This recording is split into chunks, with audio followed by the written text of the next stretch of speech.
A limestone karst bowl in the Blue Ridge foothills of Kentucky. Two ridges close around it like the palms of hands cupped around something small and worth keeping. Inside the bowl, an antebellum farmhouse leans 11 degrees off true. 12 rooms, half of them still have ceilings. The east wing is open to the sky. A young woman crosses a wooden footbridge over a creek that runs cold and fast over limestone. 20 feet below her, the water pulls hard against the roots of a hickory that has grown out of the far bank at an impossible angle. She carries a black duffel bag with a broken zipper wired shut with a paperclip. At her throat on a leather cord, a brass skeleton key that fits nothing she has yet found. In her coat pocket, 6 $1 bills. Somewhere in that leaning house beneath the third floorboard, from the east wall of a study she has not yet entered, a woman who died 8 years before she was born has left her three things. When Lorraine Hollister's will was read at Halston County Courthouse that gray August morning, her half-brother Prentice Coldwater laughed out loud, right there in the reading room. Auden Hollister did not inherit the farmhouse. She did not inherit the 200 acres of pasture. She did not inherit a single dollar of what remained of the Coldwater estate. She inherited a ruin. $6. That was what Prentice slid across the oak reading table in a plain manila envelope, along with a brass skeleton key on a leather cord and a deed for a house nobody in the family had spoken about in 28 years. 6 $1 bills, worn soft at the edges, counted out like he was paying for a soda at a filling station on a summer afternoon. He set them on the table, gave them a little push with two fingers, and leaned back in the courthouse chair with the confidence of a man who had already spent the afternoon deciding what he would do with the pasture. Auden sat across from him, 18 years old, 2 months out of Halston County High School, 7 weeks since she buried her mother in the Wentworth Cemetery plot next to the father she barely remembered. She wore the same charcoal cotton coat she had worn to the funeral, the hem torn where it had caught on a broken pew nail, a faded gray thermal shirt underneath that had once been her mother's dark jeans, worn white at the knees, and brown work boots with cracked soles that let in the damp when the grass was wet. Her copper-colored hair was braided back in a single plait that hung over her left shoulder, and her eyes gray with a faint green underneath held on the envelope for a long time, because she was doing arithmetic in her head. $6. A duffel bag from the Goodwill on Route 40 had cost her 12. That was 6 more than she now owned. That was the joke, and Prentice had already delivered the punchline before she walked in the door. The ruin suits her. Prentice angled his head toward Wendell Coldwater at the end of the table.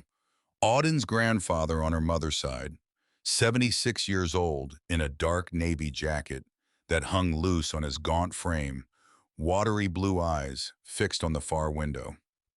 Prentice pitched the words as if Auden were not in the room, as if the reading were already over and only the paperwork remained. She never fit at the farmhouse anyway. Wendell had not spoken for the entire reading. He looked at his hands folded on the table, age spots and blue veins catching the fluorescent light from the ceiling panel that hummed above them. His silence was not the silence of a man who did not know what was happening. It was the older, heavier silence of a man who had known for a long time and had decided long ago that saying anything would cost him something he was not willing to pay. Behind Auden, standing near the file cabinet where the certified copies were kept, Fenella Tull, the Halston County Courthouse clerk, 61 years old, silver hair pulled into a tight bun, wire-rimmed glasses perched halfway down her nose, was pretending to alphabetize a stack of green folders. Fenella's hands were trembling. Not badly, just enough that anyone watching closely would notice the way she kept setting a folder down and picking it up again, aligning it with the corner of the file drawer for the third time. When Prentice pronounced the words Bramble Hollow out loud for the first time in the reading, Fenella stopped moving entirely for 2 full seconds. Then she went right back to her folders, and nobody in the room caught it except Auden. Auden did not know why. Not yet. Prentice tapped the manila envelope one more time. He was 46 years old, and he had inherited his father Josiah's gold watch chain, which he wore across a charcoal gray tailored waistcoat that had cost him more than Auden's mother had ever made in a month at the Halston diner. Dark brown hair combed back with pomade. Sharp jaw shaved close that morning. A small nick at the throat where the razor had slipped a pinprick of dried blood against pale skin. He consulted the gold watch on its chain with a deliberate flick of the wrist, an action he had learned from his father and had refined into a small piece of theater he performed several times an hour. Bramble Hollow House. He put the name in his mouth like a diagnosis. 12 rooms, some of them still have ceilings. 6 acres of what used to be orchard and pasture, though I wouldn't set foot on either without a tetanus shot. Mother left it to you in the codicil. God knows why. She hadn't been up that road in 30 years. Auden's hand moved to the manila envelope. She did not lift it yet. She held Prentice's eyes across the oak. Where is it? 2 words, not a question exactly, a demand for information she had a right to. Off County Line Road, past the Van Trell place. Gravel track goes back 1¼ miles. There's a footbridge over Bramble Creek about halfway in. Wooden, no rail. Prentice let that hang for a moment. Enjoy the walk. He stood. Wendell rose with him slower, one hand pressed against the table for balance. Prentice buttoned his suit jacket, ran 2 fingers along the gold watch chain, and turned to leave. At the door of the reading room, he paused with one hand on the brass handle, glanced back at Auden, still seated at the oak table with the manila envelope in front of her, and delivered the second thing he would say that morning. The thing Fenella Tull would later write down verbatim in a small notebook she kept in the second drawer of her desk. 18 and homeless in the same week. His mouth did that thing. The thing that was not a smile. Well, some people just have that kind of luck. Then he was gone. Wendell followed him out silent as a ghost in his loose navy jacket, and the reading room door clicked shut behind them. Fenella Tull stopped pretending to alphabetize folders. She turned. She held Auden's gaze across the small distance of the reading room. She did not speak. She lifted a folded piece of paper from the pocket of her cardigan, walked over to the oak table, laid it down beside the manila envelope, and returned to her file cabinet without a word. The folded paper had a single line written on it in blue ballpoint pen in a neat clerical hand that Auden would come to recognize. The bridge boards on the south end are rotted. Step on the north side of each plank. That was all. No signature, no explanation. Auden folded the paper in half again and slipped to her coat pocket, and Fenella Tull went back to her folders and did not look up when Auden gathered the manila envelope and the 6 $1 bills and the brass skeleton key on its leather cord and walked out of Halston County Courthouse into the parking lot on that August morning. She had a duffel bag in the back of a borrowed pickup truck. The truck belonged to Harriet Sowerby's boy Quill, who worked at the Blue Lantern Diner and had loaned it to her the day before because he was that kind of boy. Auden pulled her duffel out of the truck bed. $12 from the Goodwill. Black canvas with a broken zipper she had wired shut with a paperclip. She walked. County Line Road ran east out of town, past the feed store, past the Baptist church, past the old Standard Oil sign that had been leaning at 45 degrees for as long as Auden could remember. The August heat came off the blacktop in slow, honest waves, and the cicadas and the sycamores made that sound they make when they know the summer is turning. At the feed store, an older man in a straw hat was loading 50-pound sacks of chicken feed into the bed of a Chevy pickup. He glanced up as Auden walked past. He did not wave. He did not call out.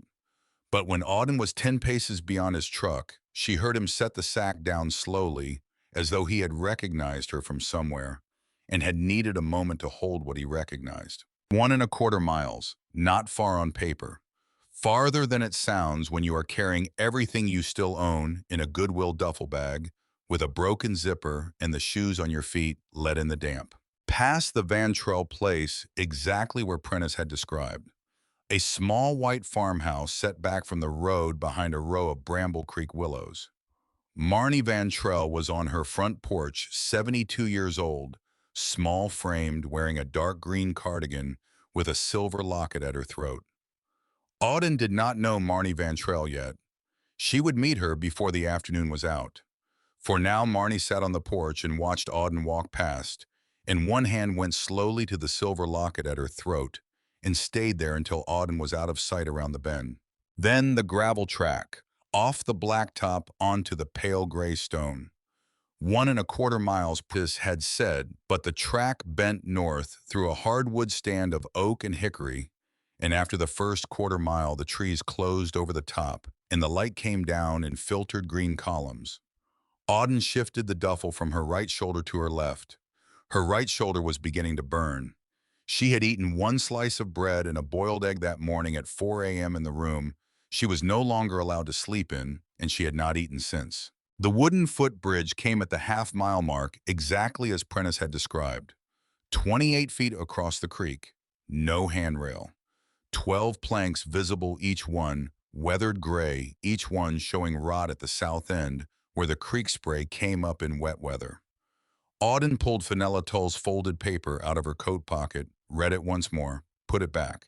Step on the north side of each plank. She stepped on the north side of each plank. The creek ran 20 feet below, moving fast over limestone, cold and dark. She could hear the water pull against the roots of a hickory that had grown out of the far bank at an impossible angle, and she could smell the mineral cold that comes off a Kentucky karst creek in August, that specific tang of wet stone and moss and iron. On the far side, she stopped and looked back at the bridge. Someone had known she would come this way. Someone had known she would need to be told. That more than the will, more than the manila envelope, more than the 6 $1 bills, was the first thing that made Auden understand this was not going to be the story Prentice thought it was. Another 3/4 mile. The gravel narrowed, the hardwood stand thinned. Then the track bent east one final time, and Bramble Hollow House came into view. 12 rooms, antebellum, built in 1848 by a man named Ezekiel Hollister, who had come up from Virginia after the tobacco failed or so. Prentice had said, though Prentice knew nothing about Ezekiel Hollister and had said it only to establish that the family had once been something and was no longer. The house sat in a limestone karst bowl between two ridges of Blue Ridge foothill, and it leaned 11 degrees off, true tilting west into the descending slope of the karst floor. The east wing had lost its roof entirely, and Auden could see sky through the upper story windows, where the ceiling should have been sky, and the black skeletal ribs of old rafters reaching up into nothing. The front porch sagged. The paint had gone somewhere else years ago. 6 of the 12 rooms still had ceilings. Auden stood at the property line with her duffel bag in her hand and looked at the house that was now hers, and she did not cry, and she did not turn around, and she did not open the manila envelope again, though she wanted to check that the deed was still inside, because a house like this seemed like something the state might reclaim while you were sleeping in it. She walked to the front door. The brass skeleton key on its leather cord did not fit the front door lock. She tried it. It refused. The lock itself was a plate mechanism from probably 1890, and the key at her throat was older than that older and smaller machine for something more intricate. She left the key at her throat, put her shoulder against the front door, where the wood had gone soft at the frame, and pushed. The door opened with a groan that ran through the frame and up into the ceiling joists and disappeared somewhere in the attic. Inside, let me tell you about inside. The front hall ran 24 feet back to what had once been a formal staircase. The staircase was still there. 6 of its treads had rotted through. The banister lay on the floor in 3 pieces where it had fallen from its brackets, some winter Auden could not date. The wallpaper had been a pale blue with a fleur-de-lis pattern once. Now it hung in long curling ribbons where the damp had loosened the paste, and beneath the paper the plaster showed water stains and patterns like maps of countries that had never existed. The parlor on the left, a brick fireplace with a marble surround and marble that had cracked in a diagonal line from the mantel down to the hearth. The parlor floor was cypress dark with age, some of the boards buckled and some of them dry and splintered. The parlor ceiling had held, barely. Auden stood in the parlor doorway with her duffel bag at her feet and watched a single sunbeam come down through a hole in the west wall where a window pane had gone and lay itself across the cypress boards like a promise no one had made her. The dining room on the right, ceiling gone, 2 rafters remained. A gray tabby cat sat on one of them 20 feet up, watching Auden with amber eyes that did not blink. The cat had a torn left ear, a ragged notch where something had taken a piece years ago. Its coat was gray tabby with dark charcoal stripes, and on the right hind paw, a single white sock that stopped at the ankle joint. Its body was thin and not starving. Thin the way an animal is thin when it has been surviving alone for a long time and has learned to eat exactly what it needs and no more. Auden did not call to the cat. She did not click her tongue. She looked at the cat, and the cat looked at her, and after a moment she picked up her duffel and moved on. The kitchen, a stone-flagged floor, a cast-iron range against the south wall choked with what looked like decades of bird nesting up the flue. A pine table long enough to seat 8 scarred and dented one leg, propped with a folded scrap of tin from a coffee can. A dresser against the east wall with 3 of its 4 doors intact. Inside the dresser, a stack of mismatched plates, a coffee tin half full of iron nails, a wooden matchbox with 6 wooden matches, an oil lamp with maybe an inch of kerosene in the reservoir, and tucked behind the plates where no casual thief would have looked a small tin of loose black tea and a paper sack of sugar that had gone hard as a brick but still smelled sweet through the paper. The cellar door was in the corner of the kitchen. Auden opened it. Cold air came up. She held the oil lamp down into the dark, and the lamp threw its light across 8 inches of standing water covering the cellar floor. She could see joists reflected in the black surface. She could see the shape of something rectangular at the far end. She could not tell what it was. She would need to drain the cellar before she could go down there. That was a project for later, much later. She closed the cellar door. 1 bedroom. That was what she had. She walked the upstairs corridor with the oil lamp in her hand, testing each floorboard with the weight of 1 foot before committing the other. 4 of the 6 upstairs rooms had ceiling damage. 2 were beyond use, sky visible where plaster should have been. 2 more had buckled ceilings that would come down in the next heavy rain.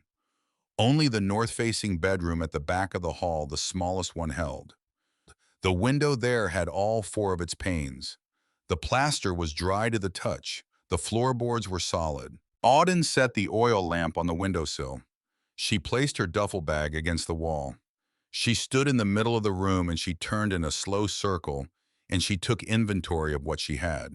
An iron bed frame, no mattress, a pine washstand, no bowl or pitcher, a closet without a door, 4 walls, a dry floor, a window with all 4 of its panes, a view out that window down through the sagging porch roof and out across the karst bowl to the 2 ridges that close Bramble Hollow off from the rest of Halston County like the palms of hands cupped around something small and worth keeping.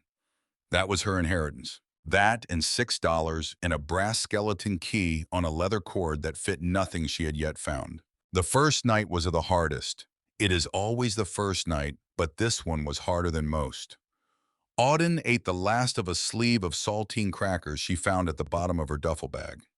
She drank water from the kitchen tap, which ran cold and clear and tasted like limestone.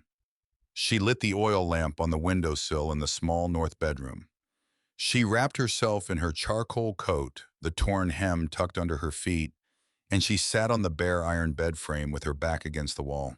And she waited for the house to do whatever the house was going to do. The house settled. That is what old houses do at night. The rafters ticked as the temperature dropped.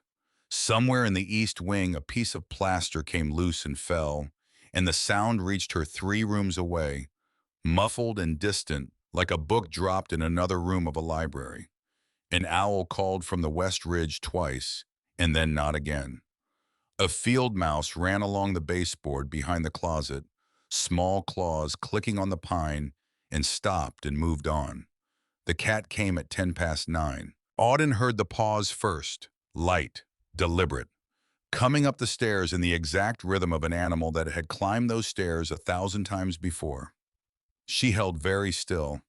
The cat came down the hallway and the cat came to her bedroom door, and the cat sat in the doorway with its torn left ear and its amber eyes and its single white sock on the right hind paw, and it watched her. She did not move. The cat came into the room, It walked across the bare floorboards to the middle of the room, and it sat down and it looked at her with the patience of an animal that had been waiting for a specific person for a long time and had finally decided this one would do. Auden reached into her duffel bag with slow hands. She had one thing left, a wax paper packet of leftover ham from the last meal her mother had made her 3 weeks before the end, when her mother could still stand at the stove for 5 minutes at a time. Auden had not been able to bring herself to eat the ham. She had been saving it for a night when she needed something to remember by. Tonight was that night. She unfolded the wax paper. She tore a small strip of ham off and she laid it on the floorboards between herself and the cat, and she waited. The cat came forward, deliberate, unhurried, ate the ham in 3 small bites, chewing carefully, did not look up. When it was finished, it walked to the windowsill, jumped up beside the oil lamp, folded itself into a compact shape, and closed its amber eyes. Ember. One word. Auden did not know why that word.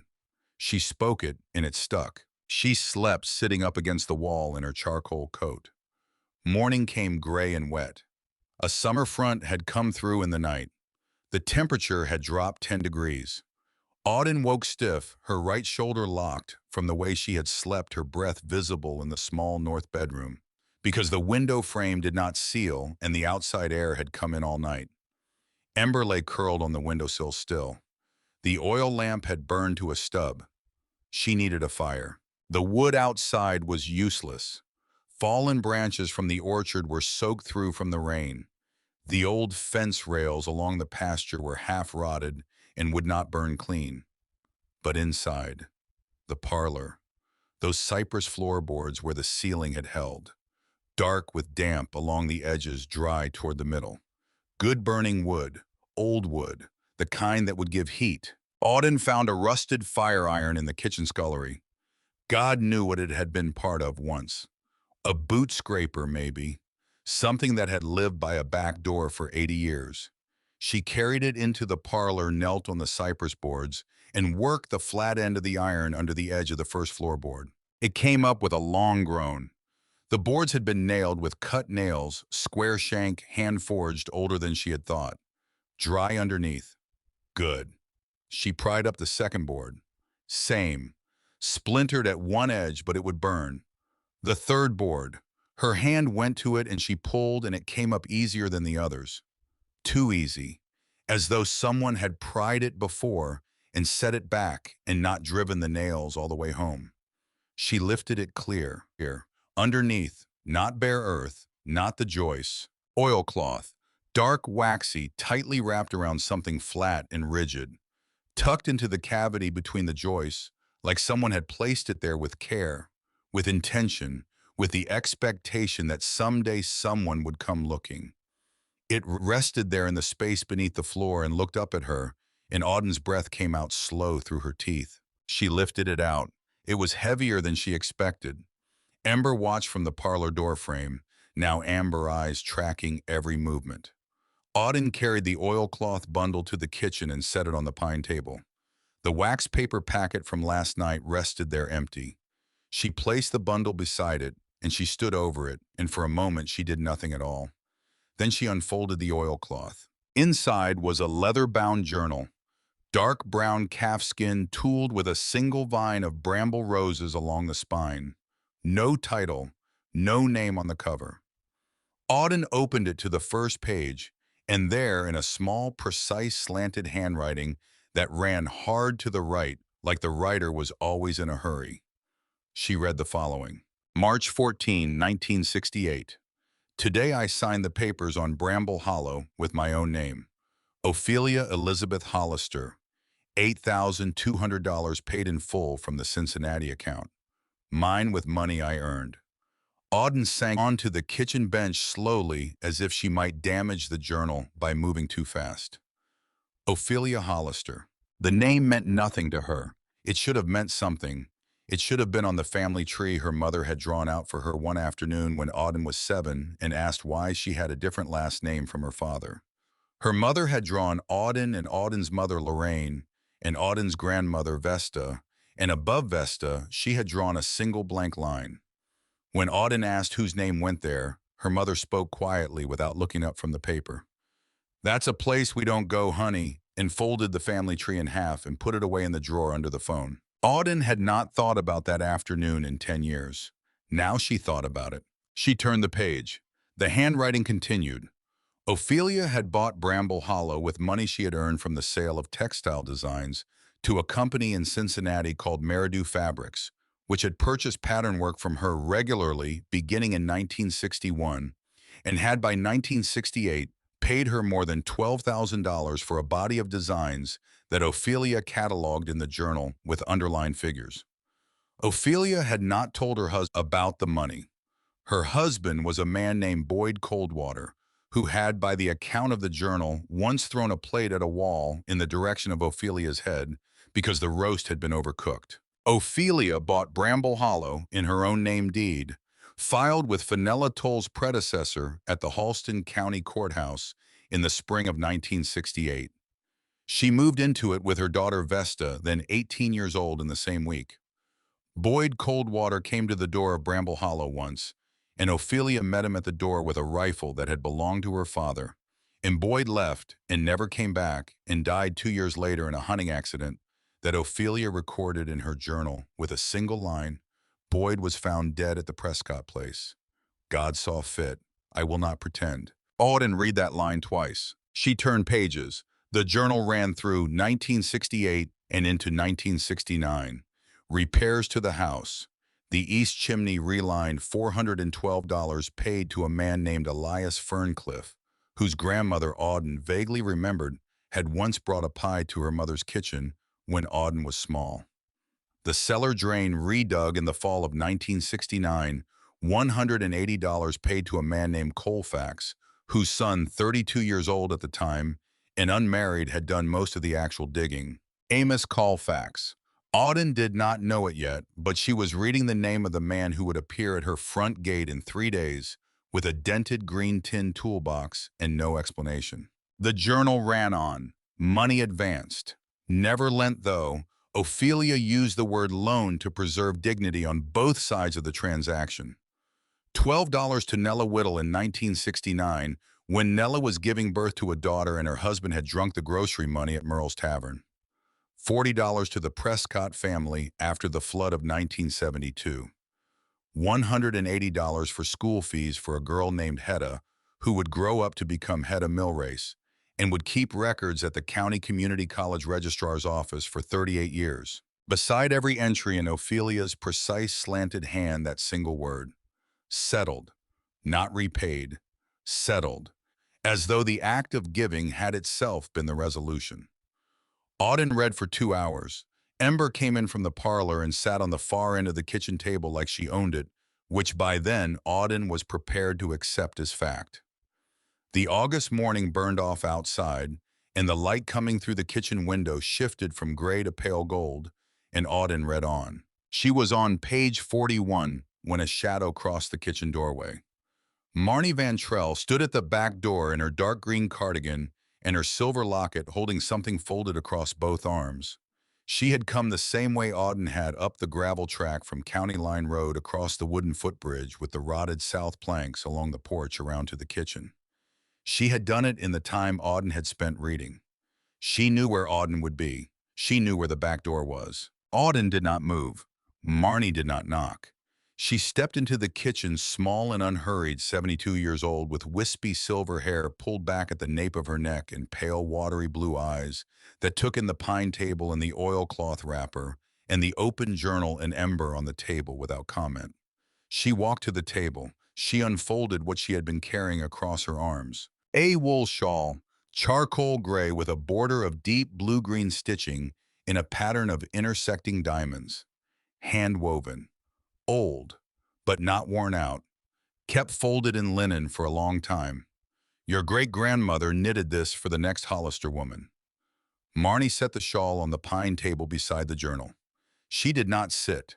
She held Auden's gaze across the small distance of the kitchen with those pale, watery eyes, and she gave her the second thing. It has been in my linen closet for 28 years. Then she turned. She walked back to the kitchen door. She paused there with one hand on the frame And she looked back at Auden one more time and she offered the third thing.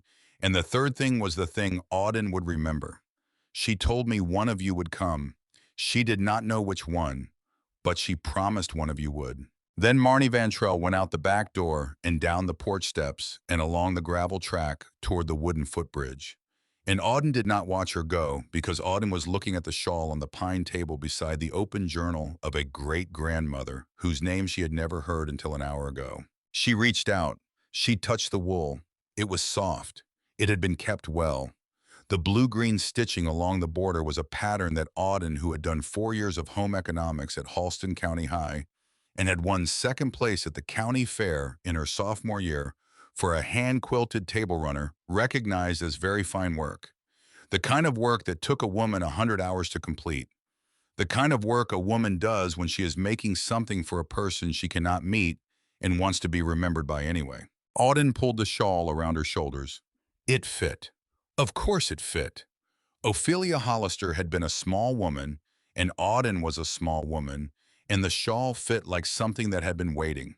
She went back to the journal. She read on, through 1972 and 1975 and into the 1980s. Money advanced, repairs made. A summer where Ophelia had planted a row of bramble roses along the east wall of the house, because she wrote the walls are stone, but they need a face for the summer. A winter where the cellar had flooded and Ophelia had bailed it out with a bucket by herself for 3 days because Amos Colfax had broken his wrist and there had been nobody else she trusted enough to let into that part of the house. That part of the house. Auden slowed down. Ophelia had used that phrase 4 times in the journal, that part of the house. Once about the cellar, once about the east wing, once about the study, once about something Ophelia called the compartment, which she had not in the entries Auden had read so far defined. Auden turned to the final page of the journal. The handwriting there was different, not because Ophelia had changed. Ophelia had gotten old. The letters wavered. The lines were spaced wider. The ink was pressed harder into the paper. This entry was written by a woman whose hand did not always want to do what she asked of it anymore. The date at the top, October 17th, 1998. The compartment beneath the study floor now holds the deed, the second will, and the trust instrument. My daughter Vesta will not know. She would tell Wendell. Wendell has taken enough. My granddaughter Lorraine cannot know either. She married a cold water man. He would take. My great-granddaughter, whoever she is, whenever she comes, the compartment is the third floorboard from the east wall of the study, the same as this one. She will find it if she is meant to. The walls remember. Everything else just forgets. Auden's hands were shaking. She set the journal down on the pine table very slowly, and she pressed both palms flat against the wood on either side of it, and she stared at the last line for a full minute without moving. The walls remember. Everything else just forgets. Ember watched her from the far end of the table, amber eyes unblinking, the white sock on the right hind paw catching the afternoon light where it came through the kitchen window. Somewhere in this house there was a study. Somewhere in that study there was a third floorboard from the east wall. Somewhere beneath that floorboard there was a compartment. And in that compartment, according to a woman who had died 8 years before Auden was born, there was a deed, a second will, and a trust instrument. Damn. Auden stood up from the pine bench. She wrapped the charcoal shawl tighter around her shoulders. She picked up the oil lamp from the kitchen table. She walked out of the kitchen down the front hall past the parlor with its lifted floorboards and its scatter of oilcloth wrapping, past the ruined dining room where the ceiling had gone past the staircase with its 6 rotted treads to the east side of the ground floor. There were 3 doors on the east side. The first opened to a room with no ceiling, sky visible, not the study. The second opened to a room with a ceiling but no floor. The joists were visible. The floorboards had been pulled up decades ago, maybe by someone who had needed firewood the same way she had needed firewood this morning. Not the study. The third door was warped shut. Auden set the oil lamp on the hallway floor. She put her shoulder against the third door. The door held. She stepped back. She looked at it.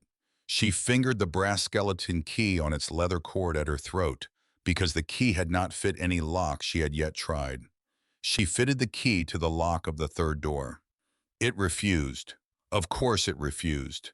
Because the key was for something else. Something older. Something smaller. Auden put her shoulder against the third door again, harder this time. The door gave with a long, splintering groan and swung inward, and the oil lamp on the hallway floor threw its light into the room beyond. And Auden Hollister stepped into her great-grandmother's study for the first time. The ceiling had come down. Not all of it, but most. Lath and plaster in a gray heap across the floor, an inch thick in some places, 6 inches deep in the corners. And cutting diagonally through the center of the room, resting at an angle from the north wall bracket down to a place where it had punched through the floorboards and lodged an oak beam, 12 inches square, 16 feet long, fallen from the ceiling joist some winter Auden could not date, blocking any path to the east wall. Where the third floorboard was, where the compartment was. Auden stood in the doorway of Ophelia Hollister's study with the oil lamp in her hand and the charcoal shawl around her shoulders and the brass skeleton key at her throat, and she looked at the fallen beam that stood between her and everything her great-grandmother had put here for her to find. She was not going to move that beam. Not alone. Not with her shoulder that had gone stiff from sleeping against a wall. Not with hands that had never held anything heavier than a diner tray. She was going to need help. The house creaked. Something in the attic ticked.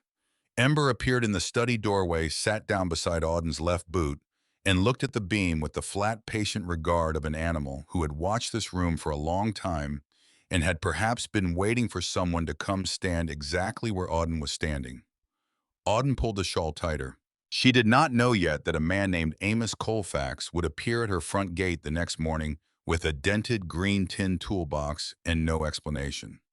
She did not know yet that Fenella Tull at the courthouse was already that afternoon making photocopies of a document she had kept in a locked drawer for 11 years and would deliver to Auden in the second week. She did not know yet that a girl named Cricket Whittle would come to her gate in 10 days with a bruise at her left elbow and a question about who Ophelia was. She did not know any of it. What she knew was that she had $6 in her coat pocket, a brass skeleton key that fit nothing, a journal that named the compartment, but not what the compartment held, a shawl her great-grandmother had knitted for her 28 years before she was born, and a cat with a torn left ear and a white sock on the right hind paw who had decided she was staying. That was enough. For today. She turned. She walked back down the hallway to the kitchen with the oil lamp. She sat down at the pine table with Ember on her lap, and she read the last line of Ophelia's journal one more time by the light of the guttering flame.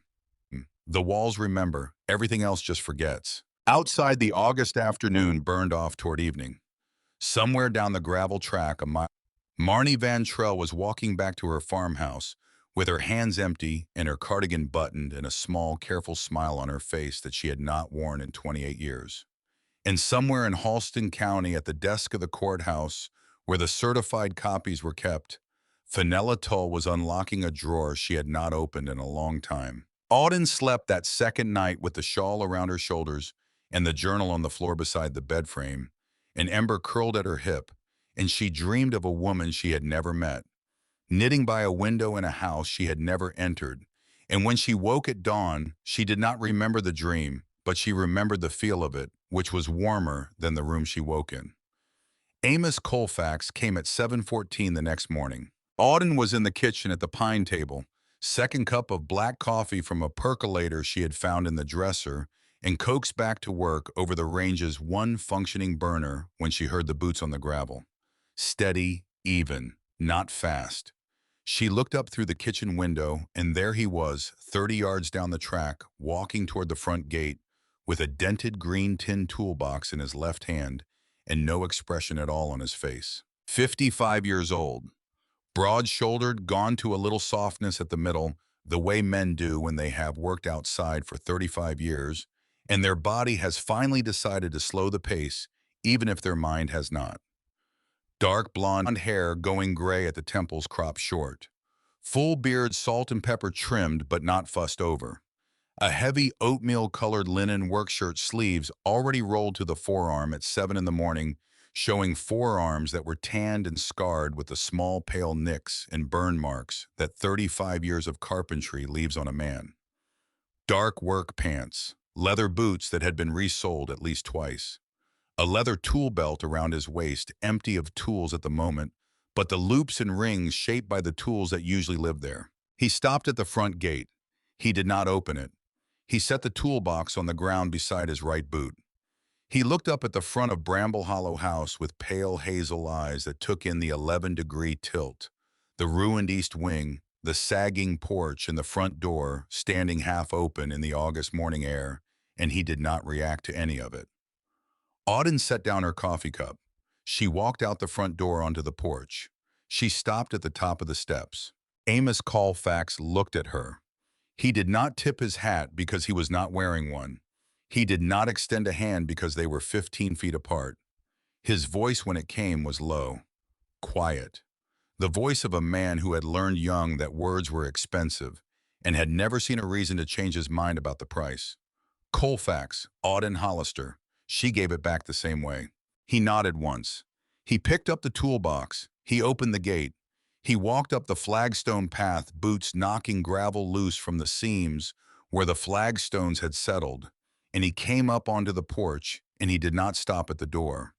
He walked past Auden into the front hall, and he paused there for a moment, looking at the staircase with its 6 rotted treads, and at the fallen banister lying in 3 pieces along the wall, and at the parlor with the pried-up floorboards. He turned his head toward the east side of the ground floor.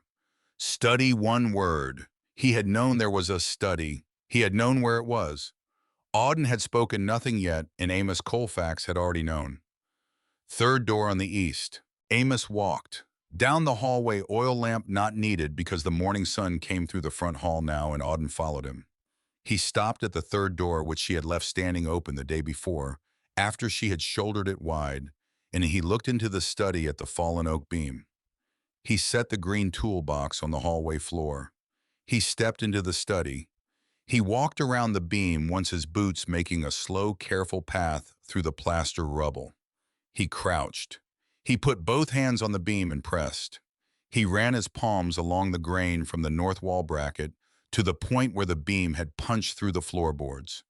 He found a soft place near the middle where the water had come through the collapsed ceiling and rotted the outer surface, and he dug his thumbnail into the softness, and then he moved past it and tested the beam again with the heel of his hand. He stood up. The rot is only surface. The beam is sound. 5 words more than his father had ever used in a single sentence. Auden did not know that yet either. She was learning Amos Colfax the way you learn any man who does not spin words slowly, one small thing at a time. Can we move it? Not a question. Not the 2 of us alone. Not without a lift, and we haven't got one. He studied the north wall bracket where one end of the beam still rested. But we can brace it, shore the free end, put a temporary post under it. Then we can work the floor around it. You want the floorboards on the east wall. She looked at him. He looked at her. She had not told him that. She had not spoken the word compartment. She had not opened the journal in front of him. Amos Colfax had walked into her house and had studied a fallen beam in a room he had never been in before, and had known exactly which floorboards she was trying to get at. Ophelia. Auden gave him the name because there was no other way to give it. She fed my father the summer his back went out. Amos let his eyes stay on the beam. 1969, he worked the cellar drain here that fall. She would not let him take money for it. She told him the drain was payment for the summer she'd fed him. A pause, not a long pause, just the beat of a man arranging what he was willing to say next. He told me before he died. Told me about the compartment too. Told me if a Hollister woman ever came back here, I was to bring the toolbox and not ask questions. He looked at the beam. He did not look at Auden. I have been waiting a while. Then he went to work. They spent the morning cutting a temporary post from a length of elm they salvaged from the collapsed outbuilding behind the kitchen. Amos measured with a folding rule that had been his father's 30 inches long brass fittings. Wooden joints worn smooth from 30 years of one man's hand. He marked the cut with a carpenter's pencil, the tip freshly sharpened with a pocket knife. He took from his pants pocket without breaking his motion. He cut with a bow saw, quick, clean strokes, wrist relaxed the blade doing the work. Auden held the post steady while Amos drove it up under the free end of the beam with a maul one measured strike at a time, the way you drive a fence post when you know it has to hold. The post seated. The beam rose an inch, then another. Then the beam was level with the north wall bracket, and the pressure came off the floorboards where it had lodged, and Amos wedged the post with an oak shim and stood back and studied his work. Hold 2 days, maybe 3. Long enough, long enough. They pulled the broken floorboards where the beam had punched through. 3 boards splintered inward. Amos worked them free with a pry bar from his toolbox. He set them aside. Underneath the boards, the joists ran east to west, and between the joists lay darkness, and from that darkness rose a smell like old wool and iron filings, and the mineral cold of a Kentucky karst cave. Auden knelt at the edge of the opening. Amos stood behind her, one hand on the doorframe. She reached down. Her fingers found oilcloth, the same oilcloth. She knew the texture now, that particular waxy weave that had wrapped Ophelia's first journal beneath the parlor floorboards. She pulled. What came up was heavy. 2 objects wrapped together. A second journal. Leather-bound like the first, but thicker, worn along the spine where a hand had opened and closed it many times over many years. And beneath the second journal, an iron lockbox. Not large. Maybe 10 inches across, 6 inches deep. A brass plate set into the lid shaped like a shield. A keyhole in the center of the plate. Auden set both objects on the floorboards beside her knee. The lockbox was heavy. Whatever rested inside it had weight. She turned the brass skeleton key at her throat between her fingers, and she tried it in the lockbox keyhole, and the key refused. Of course it refused. Amos crouched beside her. He looked at the lockbox. He looked at the brass plate. He rubbed his beard with the back of one calloused hand. Rust on the keyhole. Older plate than the box. Someone set that plate in later. He turned to Auden. I can scrape the rust. See if there's a maker's mark. Might tell us what kind of key we're looking for. Do it. He carried the lockbox to the kitchen. He set it on the pine table.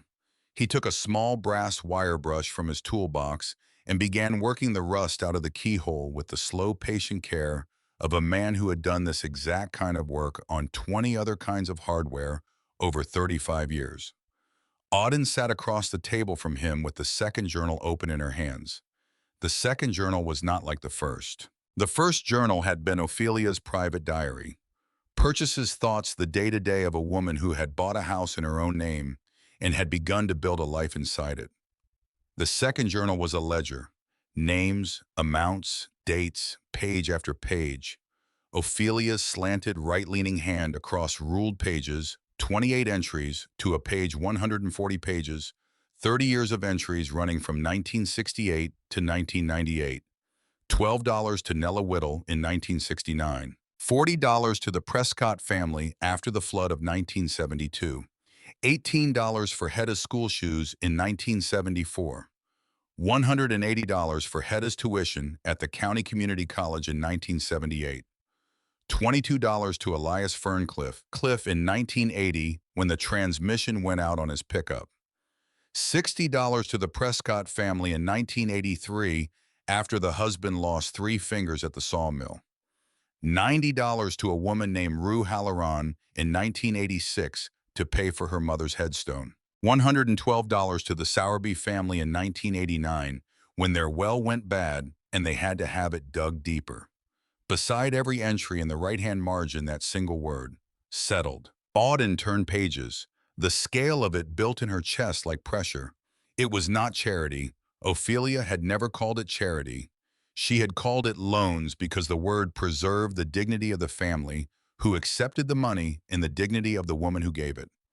And she had marked every entry settled because in Ophelia's mind, the moment the money left her hand, the transaction was over. 20 pages in Ophelia had added a marginal note in a slightly different ink. None of this is to reach the sons. They would spend it in a season. Vesta will not know until she is ready, and she is not yet ready. Auden read that line 3 times. Then on a page dated May 1985, in the same ink as the marginal note, Ophelia had written a longer entry that was not alone. Today I have opened an account at Halston First Federal in the name of a girl not yet born. The instrument specifies a Hollister descendant, female unmarried of the line beginning with Vesta.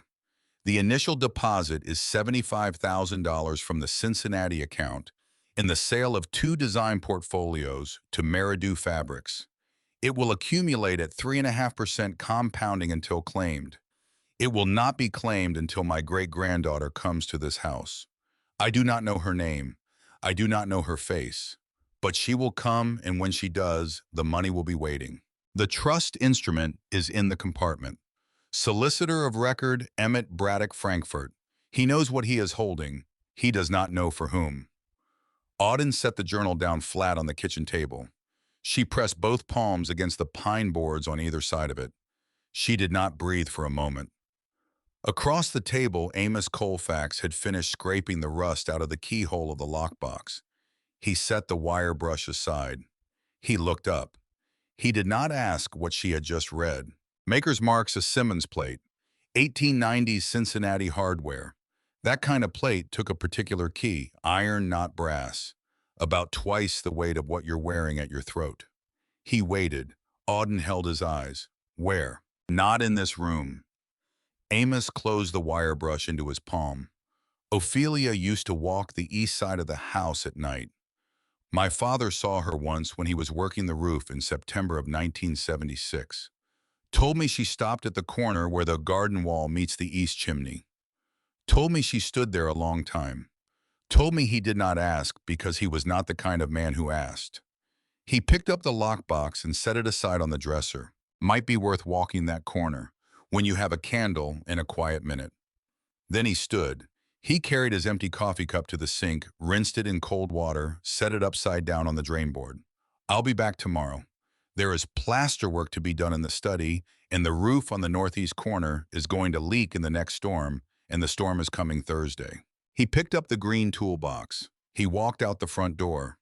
Auden watched him go down the flagstone path and through the gate and down the gravel track toward County Line Road, and she did not call after him, and she did not thank him because Amos Colfax had made it clear he was not there to be thanked. Ember watched from the kitchen windowsill. She had followed the whole morning, amber eyes tracking Amos every time he crossed her field of view. Now that Amos was gone, she jumped down onto the pine table and walked across it and settled beside the ledger. I know, Auden told her. I know. She spent the afternoon in the parlor with a bucket of water she had drawn from the outside pump and a stiff bristle brush she had found in the dresser drawer.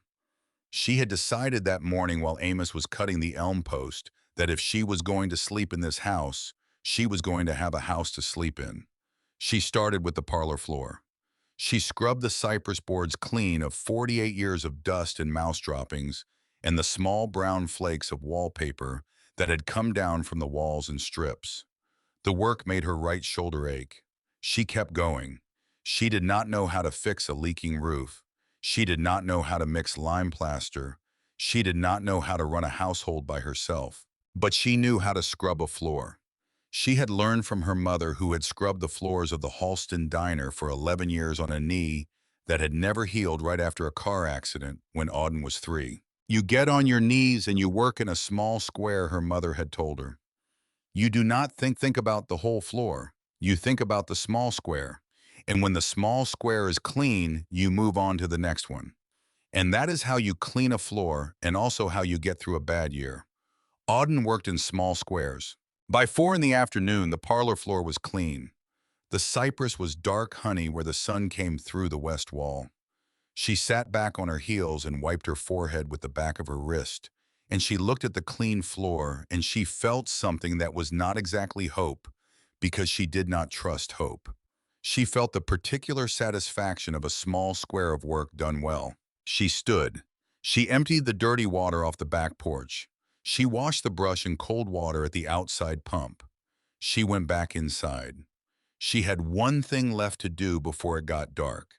The east corner of the house, where the garden wall met the east chimney, where Ophelia had stood a long time on the night in September 1976 that Amos Colfax's father had seen her from the roof. Auden lit the oil lamp. She wrapped the charcoal shawl around her shoulders because the August evening had cooled off with the coming storm front. She walked out the back door and around the east side of the house. The garden wall was low, waist-high dry-stacked limestone, the kind of wall a mason builds when he has 3 days in a pile of stone. 9 feet of it running from the corner of the kitchen to the base of the east chimney. Ophelia had built this wall herself, or had had it built. The wall had no purpose Auden could name. It did not enclose a garden. There was no garden. There was only the wall, and beyond it the karst floor of Bramble Hollow sloping away to the east ridge. She set the oil lamp on the flat cap of the wall. She walked to the point where the wall met the base of the east chimney, and she pressed the first stone at the bottom course. It did not move. She pressed the second, the third. She worked up. Sixth course, seventh course. Her right hand cold in the evening air, the stones cold under her fingers, the limestone rough with age and lichen. The seventh course, the fifth stone from the chimney. She pressed it. It moved, half an inch inward. The mortar around it crumbled like chalk under her thumb. She pulled. The stone came loose. Behind it lay a cavity the size of a bread loaf packed with straw gone gray and brittle with the passage of decades. Auden reached into the straw. Her fingers found something small and cold and hard, wrapped in waxed paper that cracked and split when she peeled it back. An iron key, on a leather cord older than the brass one at her throat, twice as heavy. Machine for something built to hold secrets. She stood in the fading August light with the iron key in her palm and the charcoal shawl around her shoulders and the brass key at her throat, and she compared the two keys, and she understood for the first time that Ophelia Hollister had built this house to be opened in stages, and that she, Auden, was standing in stage 2. She replaced the stone. She packed the straw back around it. She lit the oil lamp again because it had guttered in the wind, and she walked back around the east side of the house to the kitchen door. Ember waited in the doorway. Auden went inside. She fitted the iron key to the plate of the lockbox on the dresser. It turned with a sound like a knuckle cracking, one sharp click, and the lid gave under her palm. She stopped. She looked at the lockbox. She looked at Ember on the pine table. She looked at the second journal still open to the entry about the trust account at Halston First Federal. She closed the lockbox again without opening it. Not tonight. She had made a rule for herself when her mother got sick 3 years ago, in the second week after the diagnosis, when she had understood that the shape of her life was going to change. The rule was this: when something big is coming, sleep first. The big thing will still be there in the morning. You will be better able to see it. The rule had served her through her mother's dying, and through the funeral, and through the 7 weeks between the funeral and this week, when Prentice had counted out the $6. The rule would serve her tonight. She left the lockbox on the dresser closed but unlocked. She went upstairs. She wrapped the shawl tighter around her shoulders. Ember followed her up. Auden slept in the small north bedroom with her back against the wall and her boots off for the first time in 3 nights. And Ember curled at the foot of the bed frame, and she slept hard, and she did not dream. Morning came clear. She opened the lockbox in the kitchen at 7:30 at the pine table with a fresh cup of black coffee, steaming beside her elbow, and Ember on the windowsill. Inside the lockbox papers, 3 sets of papers, folded, sealed, waxed. She unfolded them in order. The first was a property deed. Heavy stock watermarked, filed at the Halston County Courthouse in 1968 by Fenella Toll's predecessor, a woman named Coralinda Whittle, whose name Auden recognized as Nella Whittle's mother-in-law. The deed was in Ophelia Elizabeth Hollister's name. The property described was not 6 acres. It was 340 acres. It included Bramble Hollow House, the karst bowl, the 2 ridges that closed off the hollow to the east and west. And Auden read this line twice. The mineral rights to the limestone deposits underlying said property, including any and all quarry operations conducted or licensed thereupon in perpetuity. The second document was a will, executed October 14th, 1998, 3 days before Ophelia's death, witnessed by two signatures, one of them, Cora Linda Whittles the other, a man named Otis Braddock, whose son Emmett Auden knew was now the solicitor in Frankfurt, whose name had appeared in the ledger entry the day before. The will superseded all prior instruments. It named specifically the sons and grandsons of the Coldwater line, and it excluded them one by one from any inheritance whatsoever. It included this clause, which Auden read out loud to Ember on the windowsill because she needed to hear it in her own voice. To the first Hollister woman who takes possession of Bramble Hollow House and remains in residence, I leave the entirety of my estate lands and mineral rights in perpetuity. My daughter Vesta married a man who would take. Her daughter Lorraine married a man who would take. My great-granddaughter, whoever she is, will not marry a man who would take. She will inherit. Ember blinked at her from the windowsill. Auden set the will down. She unfolded the third document. It was a trust instrument, filed at Halston First Federal Bank on May 8, 1985, in the name of an unnamed Hollister female descendant. The initial deposit was $75,000. The accumulation rate was 3.5% compounding annually. The date on which the trust would be released was specified as the date on which said female descendant took possession of Bramble Hollow House and remained in residence. Auden did the arithmetic on the back of the manila envelope from Prentice's office with a pencil stub she had found in the dresser drawer. $75,000 at 3.5%, compounding annually from 1985 to 2026. 41 years, she wrote it out.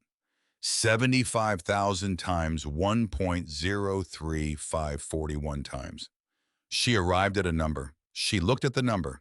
She wrote it out again in words to make sure she had not made an error. $308,000, approximately. Ember made a sound from the windowsill that was not exactly a meow. It was more like a punctuation mark in acknowledgement that the woman at the pine table had arrived at something worth noticing. Auden set the pencil down. $308,000 in a bank in Halston County, in her name, waiting for her and Prentice and Wendell to walk into Emmett Braddock's office in Frankfurt and confirm that she had taken possession of Bramble Hollow House and had remained in residence, which she had, which she was doing at this exact moment in the kitchen of Bramble Hollow House, drinking her second cup of coffee with a cat on the windowsill. There was a knock at the front door. Auden looked up. She had not heard a car. She had not heard boots on the gravel. She rose. She walked down the hall. She opened the front door. Prentice Coldwater stood on the porch. I had come on foot. He had come alone. He wore a different suit today, dark charcoal wool, hand-tailored, and the same gold watch chain, and his hair combed back with fresh pomade. In his left hand he carried a folder. A manila folder thicker than the envelope he had given her at the courthouse. On the tab of the folder in blue ballpoint was a single word: bluegrass. Auden did not step aside from the doorway. Prentice's mouth did that thing. Not a smile. Sister. Prentice. May I come in? No. He absorbed that. He absorbed it well. His eyes did that thing where the pupils tightened, but the rest of his face did not move. And Auden, who had grown up watching her mother read Prentice from across the Christmas dinner table twice a year, recognized it exactly for what it was, which was rage held on a leash the width of a shoelace. That is fine. Prentice opened the folder against his forearm. He tilted the top page so Auden could read it upside down. I brought a document for you to review. There is no rush. I am prepared to leave it with you and return tomorrow. The document had a letterhead: Bluegrass Aggregate Company, Frankfort, Kentucky, limestone and aggregate materials since 1974. The document was an offer. Auden read the top line: purchase of Bramble Hollow parcel in associated mineral rights. She read the amount: $50,000. She looked up. Prentice was watching her face. He wanted the moment. He had come all this way for the moment. Auden gave him nothing. She looked back at the document. She read the small print in the lower right corner. There was a co-signature line dated 6 months prior signed P. Coldwater Administrator. And below that line in a smaller font, a note that Auden read twice because it was doing something to her chest that she needed to understand before she reacted. Finder's fee for representative party, $180,000 upon successful transfer of title. Prentice's finder's fee. Prentice's finder's fee was 3.5 times the amount he was offering Auden for the parcel. She looked up. Prentice waited. No. Oh, one word. Auden closed the front door. She did not slam it. She was not the kind of woman who slammed doors.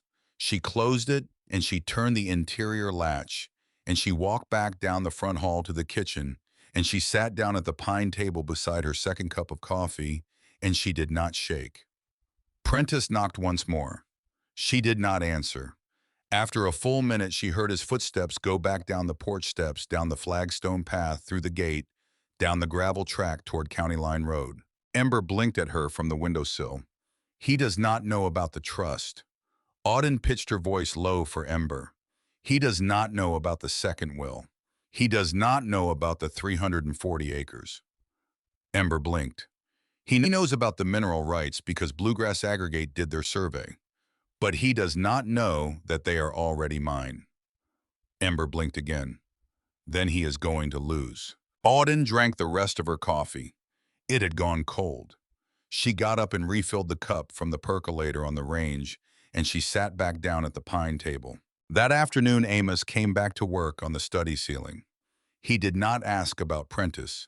He had passed Prentice on the gravel track, walking in from the road with his toolbox, and Prentice had walked past him without a word or a nod, and Amos had recognized the walk of a man who had just been told no by a woman he had assumed could not say it. Amos mixed lime plaster in a galvanized bucket in the kitchen. Auden watched him. He worked from a formula that his father had taught him. 3 parts washed sharp sand, 1 part aged lime putty. Water added in small increments until the mix would hold a shape on the trowel without dripping.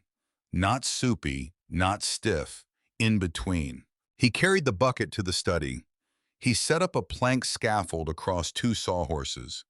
He began troweling the lime plaster onto the exposed lath of the study ceiling in long, smooth, upward sweeps, his motion economical and unhurried. Auden held the bucket at the base of the scaffold and passed him fresh plaster on a wooden hawk when he asked for it, and she watched and she learned. She had asked to help. He had agreed without hesitation. He had shown her how to prepare the lath by wetting it down with a large sponge. He had shown her how to hold the hawk level so the plaster would not slide off. He had corrected her once gently when she loaded too much plaster on the trowel at once. Small loads, you cannot hurry lime. It will not let you. They worked for 4 hours. The east half of the study ceiling had been replastered by the time the light started to go. Amos stood back on the scaffold and studied the wet plaster, and he nodded once and he climbed down. Overnight it will set. Tomorrow we'll do the west half. He rinsed the bucket at the outside pump. He rinsed the trowel. He wrapped the hawk in a damp cloth so the plaster remaining on it would not harden into the grain of the wood. He picked up the green toolbox. He offered a single word tomorrow, and he walked down the flagstone path and through the gate. Auden went upstairs. She washed her hands and forearms in cold water from the kitchen basin. She wrapped Ophelia's charcoal shawl around her shoulders. She ate a boiled egg standing at the pine table. Then she went back to the study. The lime plaster looked good. It was drying slowly, evenly holding to the lath the way lime plaster does when it has been mixed correctly. Auden stood in the study doorway and studied Amos's work, and she felt the particular satisfaction of a small square of work done well, which was the second time in 3 days she had felt that particular thing. And she was beginning to understand this feeling was going to be the currency in which she paid for the life she was building here. Then she went to bed. She slept hard. She woke at 4:30 in the morning to the sound of water dripping. She opened her eyes. The small north bedroom was dark. Ember was awake, sitting up at the foot of the bed frame, ears forward.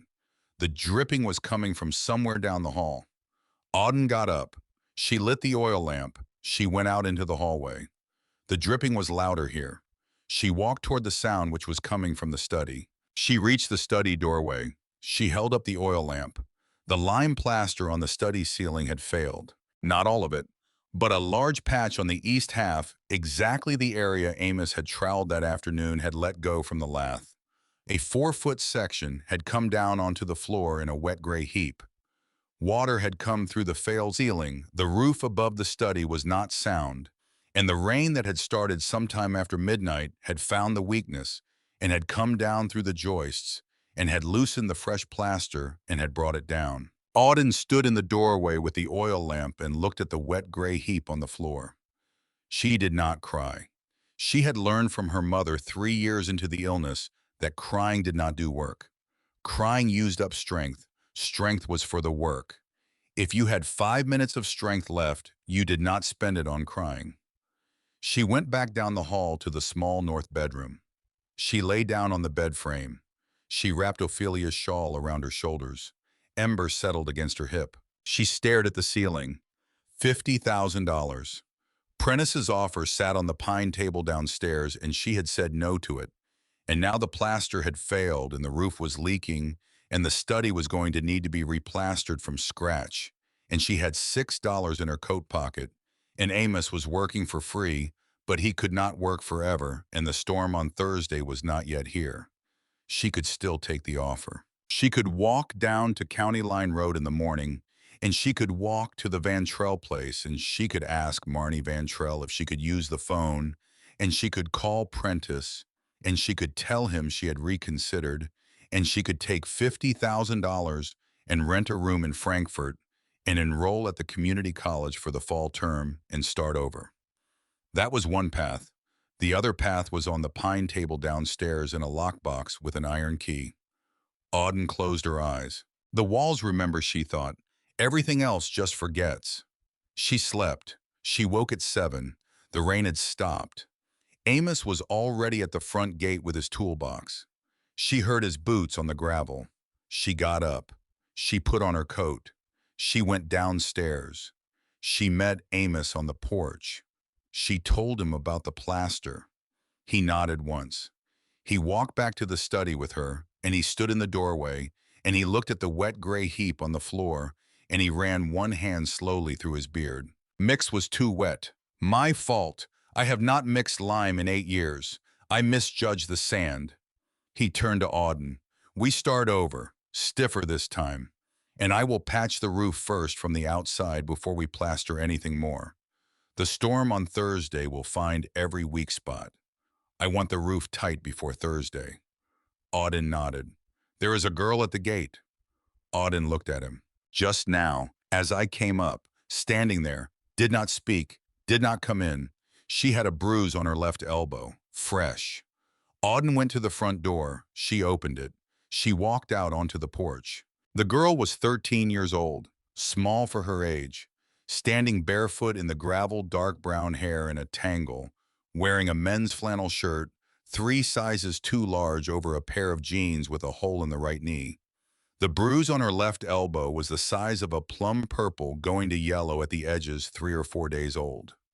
A fresher mark showed on the side of her jaw, a red half-moon shape that would be a bruise by the afternoon. She looked at Auden. Are you Ophelia? 6 words, delivered flat without inflection. Auden walked down the porch steps to the flagstone path. She stopped 6 feet from the girl. She did not close the distance. She did not want to spook the girl.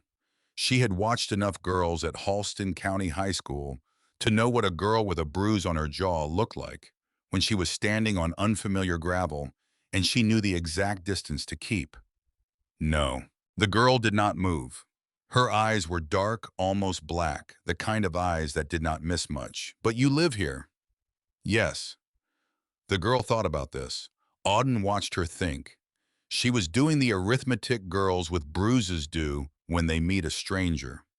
She was checking Auden's hands, her posture, her boots. She was checking whether Auden was standing between her and the gate. Auden had angled her body sideways deliberately, not blocking the way back. My grandmother told me, Ophelia. The girl looked past Auden at the house, told me the name 3 times. Then she went to sleep and did not wake up. She has been in the hospital for a week. They said her heart. They said she will not wake up again. What is your grandmother's name? Nella Whittle. Auden felt the pine boards of the porch under her boots. She felt the wool shawl around her shoulders. She felt Ember somewhere behind her watching from the doorway. Come inside. Auden kept her voice level. There is a fire. There is coffee. There is bread. Come in from the cold. The girl did not move for a long moment. Then she walked forward, slowly, barefoot on the gravel, up the flagstone path, up the porch steps, past Auden into the front hall. Amos stood in the doorway of the study. He looked at the girl. He looked at Auden. He gave neither of them anything. He went back into the study to begin cleaning up the fallen plaster. Auden closed the front door. What is your name? The girl was standing in the front hall with her arms wrapped around herself in the too large flannel shirt. Ember had come out of the kitchen and was sitting at the base of the staircase watching. Cricket. Cricket what? Cricket Whittle. Auden walked past her to the kitchen. She poured a cup of coffee. She cut 2 slices of bread from the loaf she had baked yesterday. She placed the coffee and the bread on the pine table. She pulled out a chair. Cricket Whittle came into the kitchen and sat down at the pine table. She looked at the coffee. She looked at the bread. She looked at Auden. My stepdad told me I could not come here.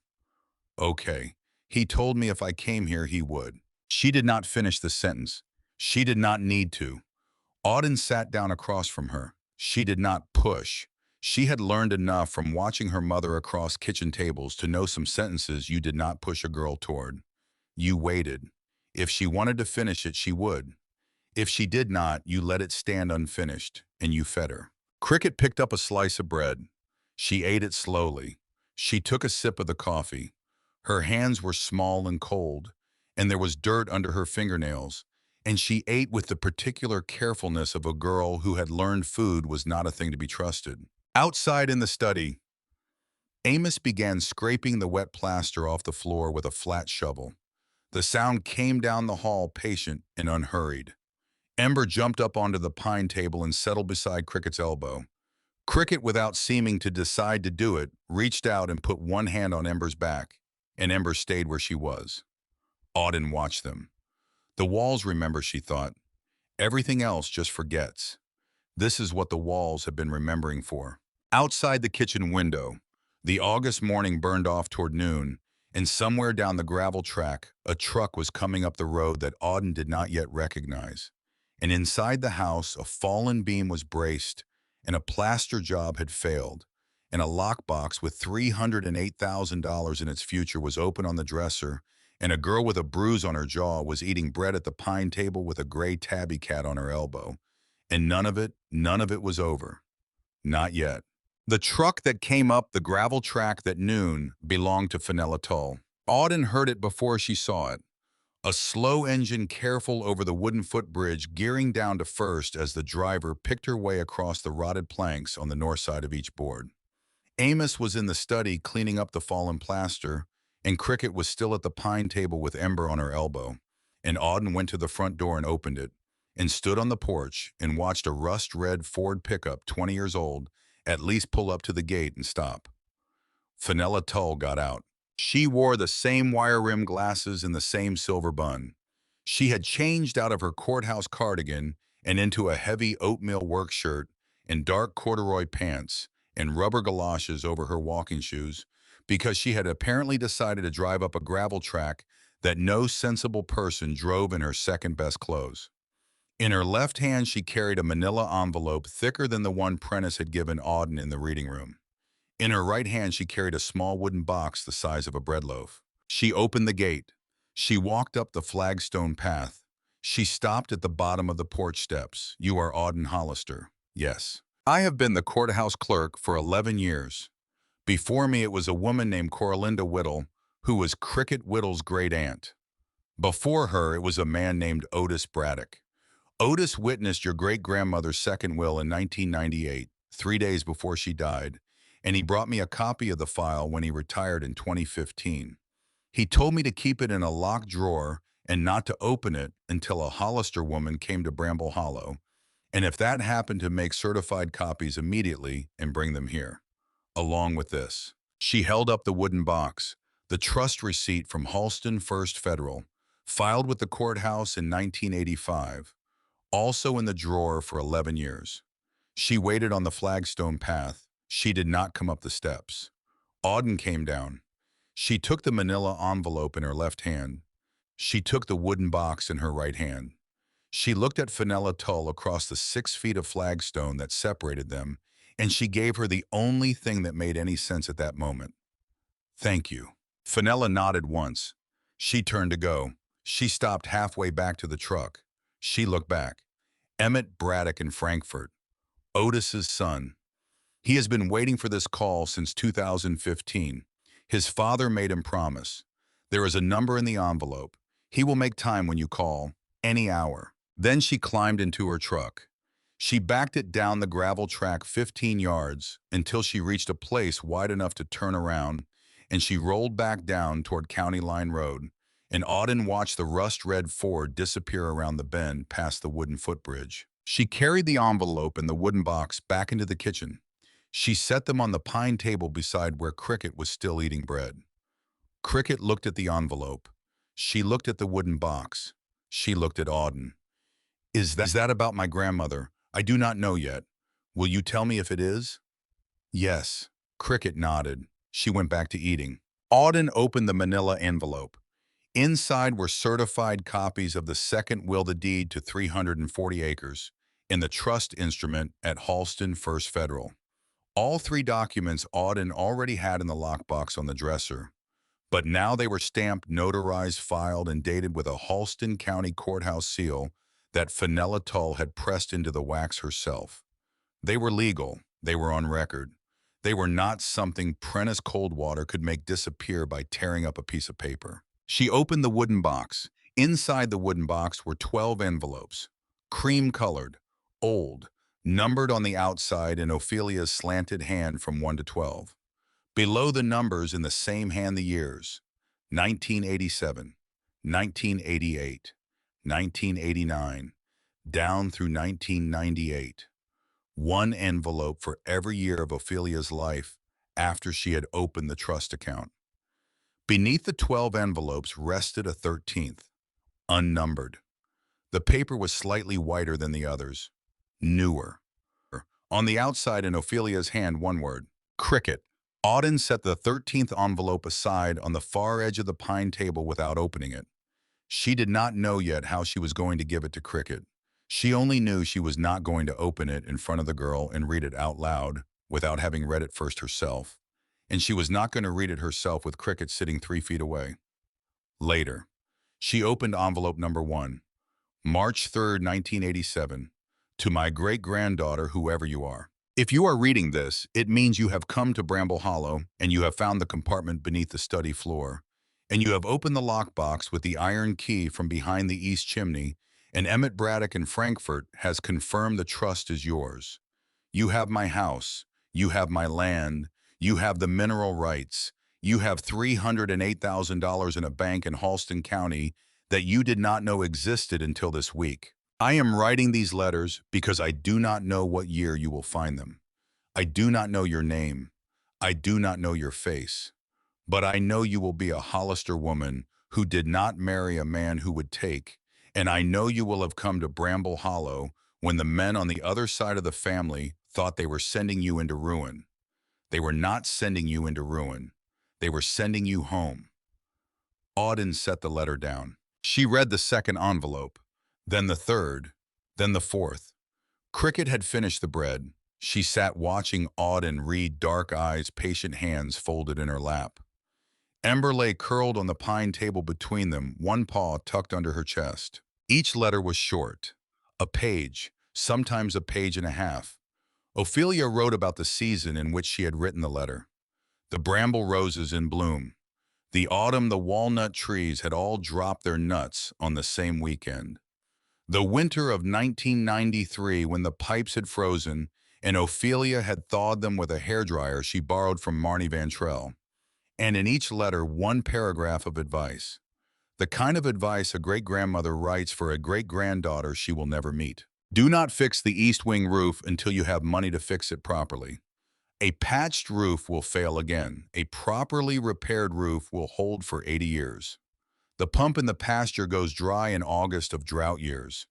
There is a hand pump in the corner of the smokehouse that draws from a separate spring. Use that one when the pasture pump fails. Amos Colfax's father dug the cellar drain wrong the first time. If the cellar floods again, hire Amos. Do not hire anyone else. Amos knows the mistake and will not repeat it. The bramble roses along the east wall bloom in June. Cut them back to 12 inches in October, or they will overgrow the wall by the third year. If a girl named Cricket Whittle comes to your door with a bruise on her arm, feed her first. Ask questions later. Her grandmother saved my life once. I have not forgotten. Auden read that last one twice. Then she folded the letter carefully and slipped it back into its envelope and set it aside on the pine table. And she looked at Cricket, who was watching her, and she gave the girl nothing yet. Not yet. Practical, concrete. The exact kind of information a woman leaves for another woman when she loves her and knows she cannot be there to say it in person. Auden read all 12 letters in 90 minutes. She had one thing to do before she called Emmett Braddock in Frankfurt. She stood. She picked up envelope number 13 from the far edge of the pine table. Cricket. The girl looked up. This is for you. It has your name on it. I have not opened it. I am not going to open it. It is yours to open when you want to. She held the envelope out. Cricket took it in both hands. She held it. She looked at her own name on the outside written in a hand she did not recognize, and she did not open it. She held it flat against her chest with both hands. I will read it later. Okay. When my grandmother wakes up. Okay. Auden did not correct her. She had learned that too, watching her mother in the third year of the illness. You do not correct a girl about a grandmother who is not going to wake up. You let her hold the envelope. You let her decide when to open it. Cricket slipped the envelope into the front pocket of her too large flannel shirt. She patted the pocket flat with one hand. She looked at Auden. Can I stay here? Yes, my stepdad. Cricket touched the bruise at her elbow without seeming to know she was touching it. Auden watched the small unconscious motion. She kept her voice level. He will not come here. If he comes here, I will call the sheriff. Amos will help me call the sheriff. Fenella at the courthouse will help me call the sheriff. You do not have to go back. Cricket looked at Auden for a long time. She was thinking. She was doing the arithmetic girls with bruises do when they have been offered something. She was checking for the trap. There was no trap. She nodded. Okay. Then she stood. She walked to the window over the kitchen sink. She looked out at the karst floor and the two ridges. Ember jumped up onto the counter beside her and rubbed against her elbow. Cricket put one hand on Ember's back, and she stood there at the window, and she cried without making a sound. And Auden sat at the pine table and did not go to her and did not speak, and let the girl have her 1 minute of crying in the kitchen of a house that was going to be from this afternoon forward the place she lived. Then Auden picked up the phone. The phone at Bramble Hollow was a rotary phone from 1978 that Amos had gotten working again in the second week. Auden dialed the number Fenella had written on the outside of the manila envelope. A woman answered. Auden identified herself. The woman told her to please hold. There was a silence of maybe 10 seconds. Then a man's voice came on the line, deep and unhurried and very slightly tired. This is Emmett Braddock. My name is Auden Hollister. The line went quiet for a beat. Auden could hear him set down whatever he had been holding, a pen maybe or a coffee cup, and pull his chair in closer to the desk. Miss Hollister. Emmett Braddock exhaled once quietly into the phone. My father told me about you 13 years ago. Well, not you specifically. He told me one day a young woman would call, and when she did, everything else on my desk would go into a drawer. Ember watched from the counter. Cricket had turned from the window. Both of them held very still. Would you be able to come to Frankfurt tomorrow? Yes. 10 in the morning. Yes. A pause. Auden could hear him arrange something on his desk. A sheet of paper maybe, a folder being pulled forward. Miss Hollister, Prentice Coldwater has been in my office twice in the last 4 months trying to get me to release information about your great-grandmother's estate. I have not released a thing. I have not spoken to him past hello and goodbye. He does not know about the second will. He does not know about the trust. He does not know about the mineral rights on the 340 acres. He knows the Bluegrass Aggregate Company survey said there is limestone under Bramble Hollow. That is all he knows. He offered me $50,000 for the parcel this morning, with a $180,000 finder's fee for himself. Yes, bring the deed and the second will and the trust instrument. Bring the 12 letters if you would like to. Do not bring the 13th if there is one. That is yours and the recipient's. How did you? My father told me about the 13th. He did not say who it was for. He told me only that she would want to keep it separate. Tomorrow at 10. He hung up. Auden set the receiver down. Cricket had settled back onto the counter beside Ember.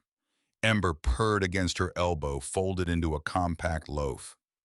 Frankfurt tomorrow. Auden kept her voice ordinary. You can come. I would like you to come. But you do not have to. I want to come. Okay. If you have made it this far, stay.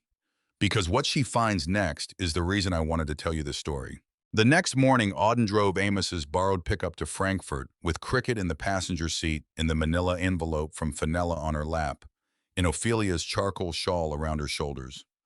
The drive took 2 hours. The August countryside slid past the window, green pastures and white fences, and the occasional roadside stand selling tomatoes and sweet corn. Cricket kept quiet for the first hour. She had put on a clean shirt that Auden had given her from the small north bedroom closet, one of Auden's own from high school, that fit Cricket close enough to be presentable. The bruise on her jaw was starting to yellow at the edges. At the halfway point at a bend in the road where a limestone bluff rose up beside them, on the right, Cricket spoke without turning her head. My stepdad hit my grandmother once. 2 years ago. She would not let me talk about it. Auden kept her eyes on the road. Where did he hit her? On the ear, the left one.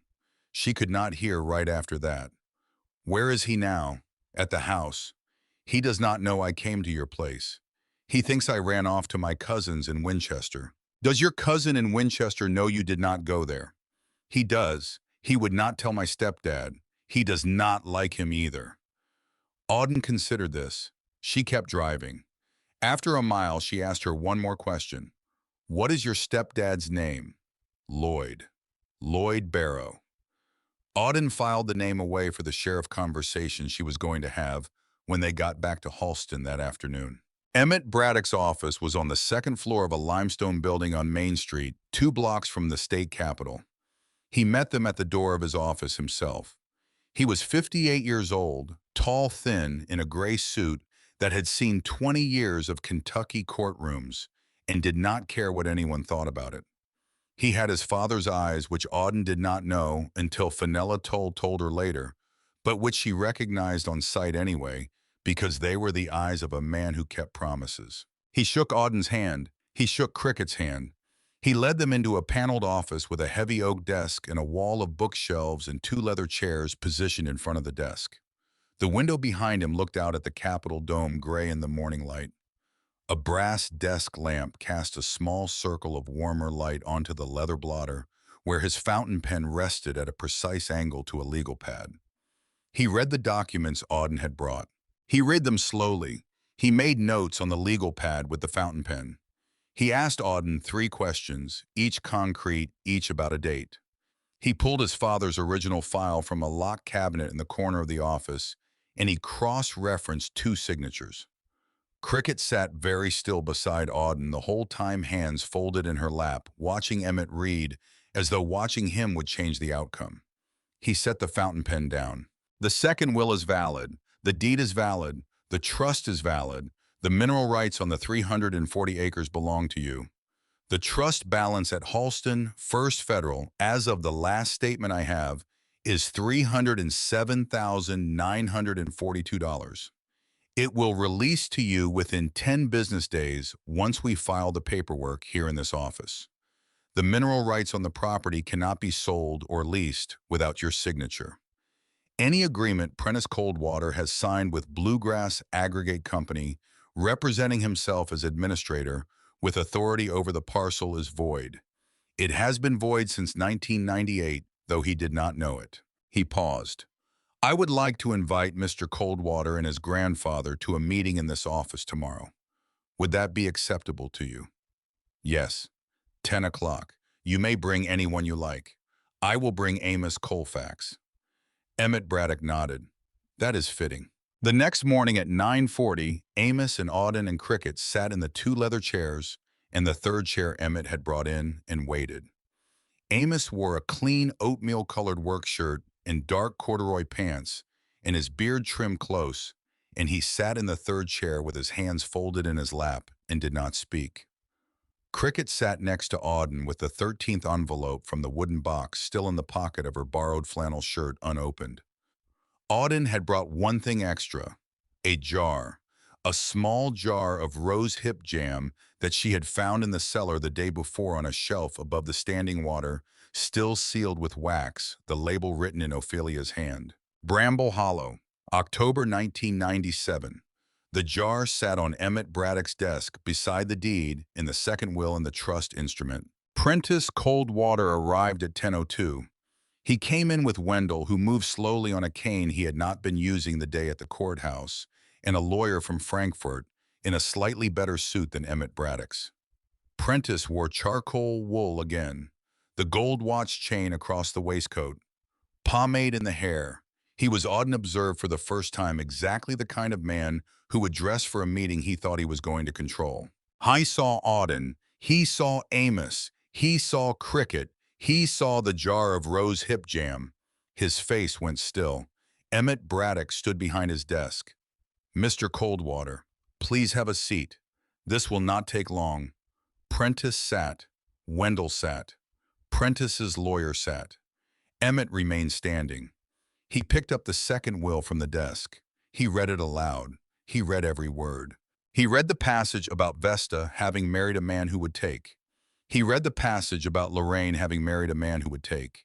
He read the passage about the great-granddaughter who would not marry a man who would take and would inherit. He read the exclusion clauses one by one that named the Coldwater sons and grandsons and specified their disinheritance. He read the trust balance.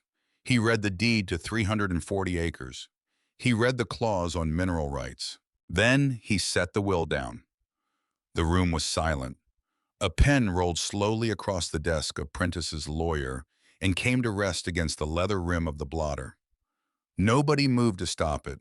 Somewhere in the hallway outside the office, a typewriter began and stopped and began again, 3 offices down. The brass desk lamp hummed at its precise pitch. The gray light through the window behind Emmett had shifted 3 degrees while he read.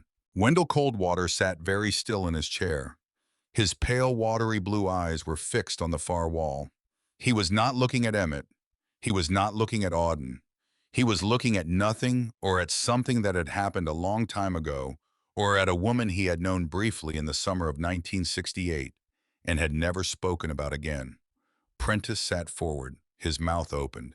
It closed. It opened again. This is not. It is. My father administered. He did not have authority to administer any portion of the Bramble Hollow parcel or its mineral rights. His authority ended at the boundary line of the pasture on the west side of County Line Road. Everything east of that line, including the parcel your sister has been living on for the past week, has been outside your family's estate since 1998. It has been held in trust for Miss Auden Hollister or whichever Hollister female descendant took possession first. I have documents in this office that predate anything your father filed by 24 years. Prentice's lawyer, the Frankfurt man in the better suit, opened his leather case and took out his fountain pen. He wrote one word on the top page of his yellow pad. Auden could not read it from across the desk. But he wrote it, and he capped the pen, and he set the pen down on the pad, and he did not pick it up again. He was done. His pen was down. He had come in here to review a nuisance claim, and the nuisance claim had turned out to be a document he could not touch. Prentice looked at Wendell. Wendell did not look back at him. Prentice looked at Emmett. Emmett did not react. Prentice looked at Auden. Auden reached forward slowly across the desk. She picked up the jar of rose hip jam. She turned it so that the label faced Prentice. She set the jar down again closer to him, this time in the center of the desk between him and her. Bramble Hollow, October 1997. She said nothing. Prentice looked at the jar. His hands came up, both hands slowly. He pressed his palms against his forehead. He closed his eyes. He held that position for maybe 5 seconds. The gold watch chain across his waistcoat was still visible, but he had forgotten it. He was not consulting it. He was not doing the flick of the wrist. He was sitting in a leather chair in a solicitor's office in Frankfort, Kentucky, with his hands pressed against his forehead, and the arithmetic of the last 36 hours was working itself through his body in a way he could not stop. $50,000 offered for a parcel that was not his to buy. A $180,000 finder's fee that would never be paid. A grandfather he had built his entire adult life around sitting 3 feet away, who had known. He had known. Wendell had known. Wendell Coldwater had known about the second will in 1998. He had known about the trust in 1985. He had known about the deed. He had known that his wife's mother had cut every man on his side of the family out of Bramble Hollow, and he had spent 28 years pretending Ophelia Hollister had never lived, and he had let his grandson build a mineral rights deal around a piece of land that had never been theirs. Prentice took his hands away from his forehead. He looked at Wendell. Wendell did not look at him. Prentice's lawyer picked up his leather case. He stood. He announced in a voice that had gone flat in the last 4 minutes that they were finished here. He walked out of the office without waiting for Prentice. Prentice stood. He looked at Auden one last time. His mouth open. He was searching for something to say, something that could still be salvaged from what had happened, something that would make this be less than it had been. Nothing came. He turned. He walked out of the office. Wendell followed him with the cane slower moving through the door frame at a pace Auden had not seen him move before. The door closed behind them. Emmett Braddock sat down in his chair. Miss Hollister, what do you wish to do? 5 words. The same 5 words Ophelia had told his father to say 13 years ago when he first passed the promise down.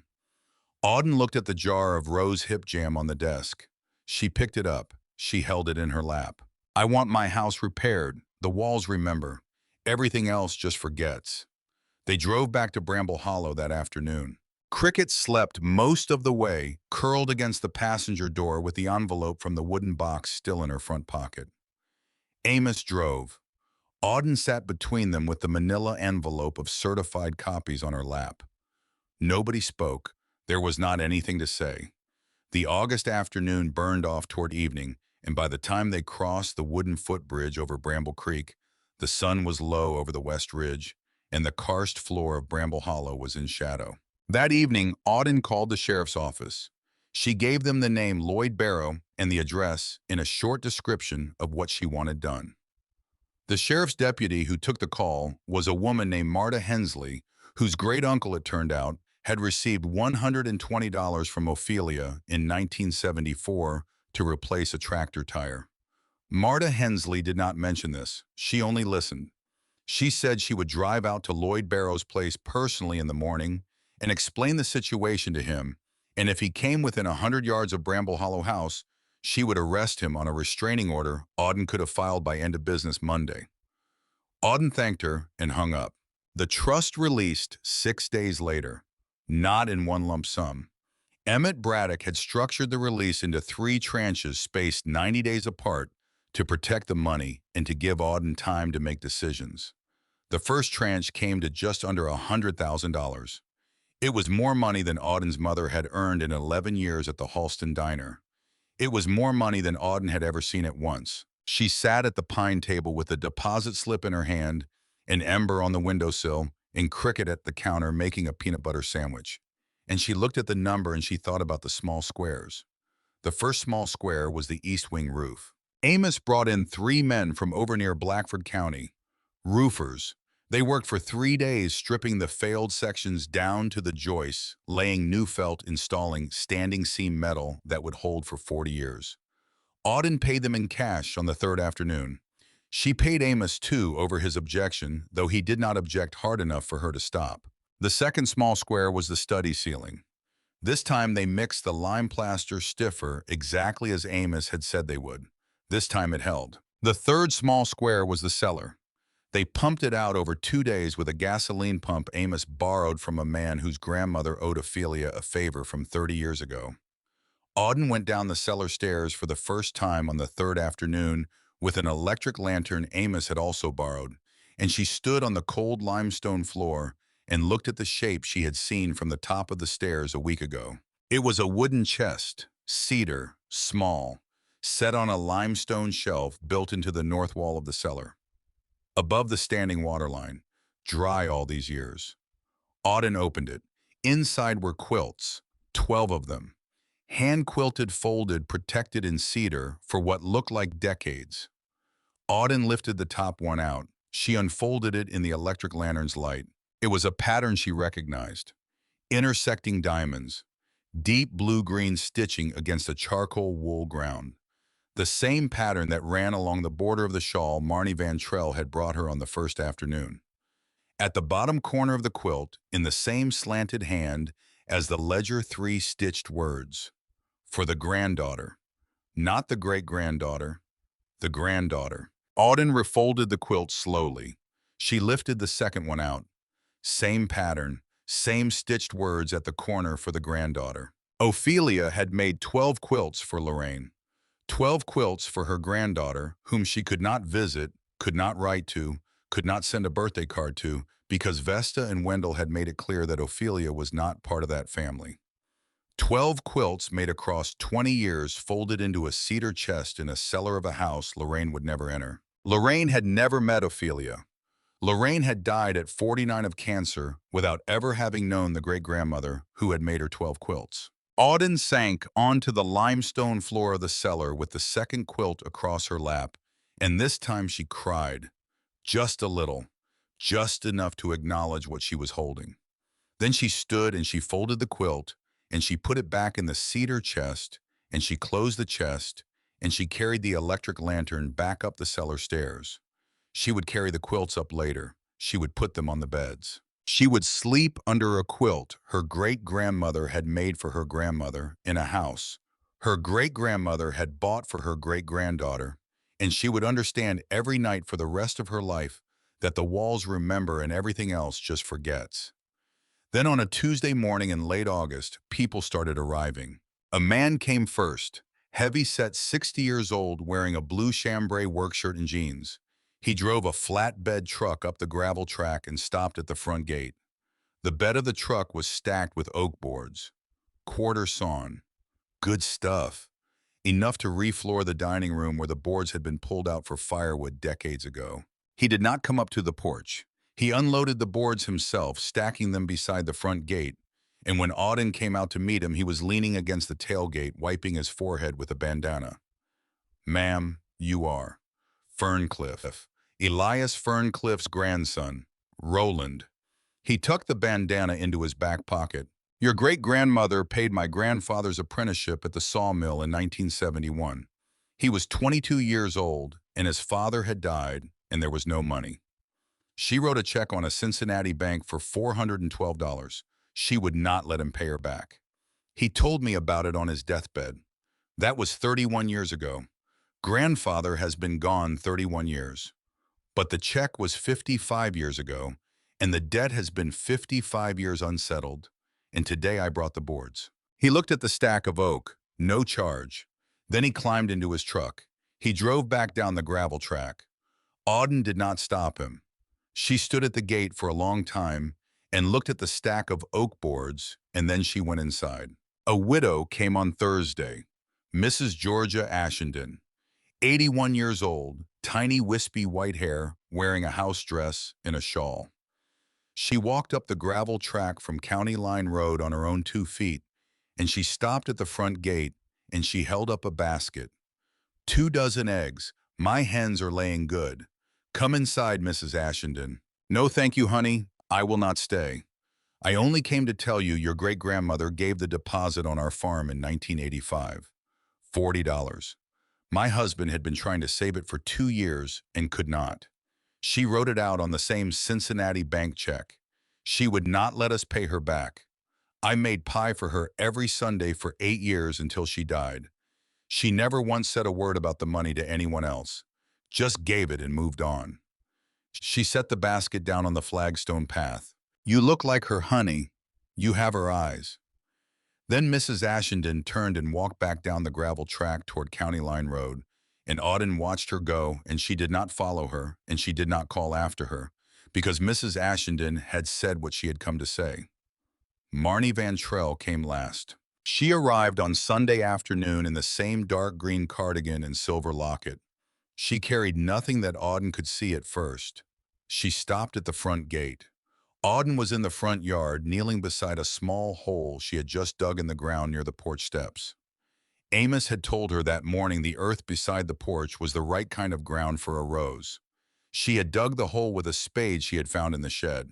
Marnie opened the gate. She walked up the flagstone path. She stopped 6 feet from Auden. From inside her cardigan, she took a small burlap bundle. She unwrapped it carefully.